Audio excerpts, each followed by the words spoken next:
Constitutional amendment number 6 1973 constitution of Pakistan. دیکھیے پاکستان کے آئین کے اندر اب تک ترامیم ہو چکی ہیں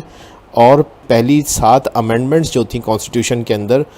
وہ حکومت نے پہلے 4 برسوں میں کر ڈالی تھی. چلیں چھٹی آئینی ترمیم کو دیکھتے ہیں جو کہ پاکستان میں دسمبر 22 1976 کو پروملگیٹ ہوئی. کانسٹیٹیوشن آف پاکستان میں چھٹی امینڈمنٹ اس وقت کی گئی جبکہ قومی اسمبلی کا عام انتخابات سے قبل آخری اجلاس ہو رہا تھا، اور اس ترمیم کے ذریعے سپریم کورٹ اور ہائی کورٹ کے چیف جسٹس کی ٹوٹل ڈیوریشن تھی سروس کی اس سے بڑھایا گیا، یعنی کہ چیف جسٹس کے عہدے کی ڈیوریشن پوری نہیں ہوتی اور وہ ریٹائرمنٹ کی عمر کو پہنچ جاتے ہیں تو بطور چیف جسٹس کی حیثیت سے کام کریں گے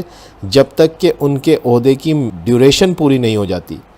اس ترمیم سے چیف جسٹس یعقوب علی خان کو اس وقت فائدہ ہوا جو چیف جسٹس بننے کے لگ بھگ 2 سال ہوئے تھے اور ریٹائرمنٹ کی عمر کو پہنچ گئے تھے. جسٹس یعقوب علی خان ذوالفقار علی بھٹو کے خاص قریبی ساتھی سمجھے جاتے تھے. تو یہ ایک چھوٹی سی میں نے ڈیٹیل بتائی کانسٹیٹیوشن امینڈمنٹ نمبر 6